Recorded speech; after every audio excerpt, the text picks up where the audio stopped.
Across Kansas, Nebraska, and the greater Midwest, a chilling mystery gripped rural communities throughout the mid-1970s.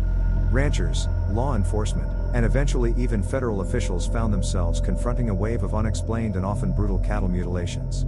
The press began referring to the unknown culprit as the Mad Dog Cattle Butcher, a name that captured the fear, confusion, and speculation that surrounded the phenomenon. The first cases. The story begins on June 10, 1973, on the Visner farm in Munden, Kansas, when a 700-pound heifer was discovered dead and mutilated. The animal's right ear had been removed, and its rear quarter was butchered with precision. Investigators quickly ruled out predators. Just 8 days later, on June 18th, another mutilated animal was found on the Darcy farm, only 20 miles away. Once again, the right ear was missing. By the end of that summer, 2 additional cases were reported in Kansas. One occurred on the LeBlanc farm in Cloud County, on August 30th. As before, the cuts appeared surgically clean, and natural causes were dismissed. An escalation of horror. As the months passed, the mutilations grew more frequent, and more disturbing. On October 25th, 3 cows in Harvey County were discovered with their sex organs removed. By December, mutilation cases had spread across 7 counties in Kansas and Nebraska, prompting urgent discussions among law enforcement agencies. The final weeks of 1973 brought even more chilling developments. On December 20th, a mutilation was reported on the ranch of Senator Ross Doyen. By the end of the year, investigators noticed a pattern. Many of the incidents occurred near Highway 81, and most involved precise, bloodless organ removal. Speculation and sightings. As 1974 arrived, the mystery deepened. Residents in Antelope and Knox counties, Nebraska, reported strange lights in the sky, glowing orbs that hovered over fields, unidentified helicopters near mutilation sites, and eerie lights that frightened witnesses. While law enforcement dismissed the sightings as unrelated, the timing fueled intense speculation.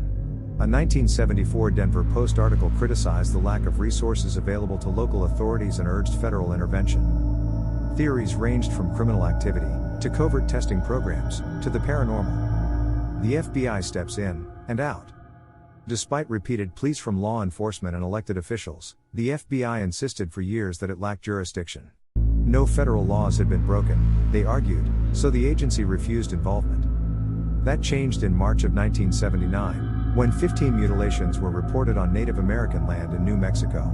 Because the incidents occurred on tribal land, federal jurisdiction was triggered, and the FBI opened an investigation. Internal documents reveal uncertainty from the start.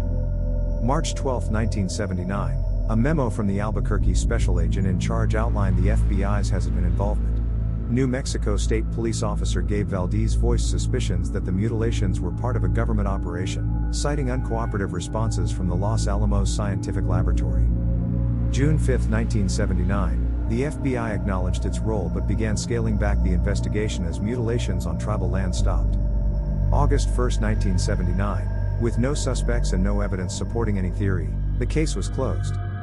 By July 14, 1980, the entire investigation was officially marked closed. For many local officials who had begged for assistance years earlier, it was a final frustration. They believed federal reluctance left ranchers to face the phenomenon alone. Theories and explanations. Over the decades, explanations have ranged from the reasonable to the bizarre. Predators or scavengers.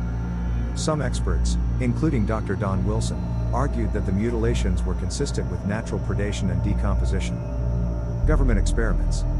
Other investigators believed the precision of the cuts suggested clandestine operations involving germ warfare, biological testing, or chemical research. Paranormal activity. Persistent UFO sightings convinced some that the mutilations were extraterrestrial in origin, though mainstream investigators dismissed this theory. A cold case that still haunts. Nearly 50 years later, the mystery remains unsolved. The strange lights, the surgical precision, the missing organs, and the absence of blood continue to defy easy explanation. Skeptics point toward scavengers and hoaxes. Believers point toward government secrecy, or something far stranger. But for the ranchers who lived through those nights in the 1970s, the fear was real. Under the flickering glow of unexplained lights, many were left wondering what moved across the plains in the darkness, and why it targeted their herds. The legend of the Mad Dog Cattle Butcher endures, a ghost story of the American heartland, etched into the memory of the Midwest.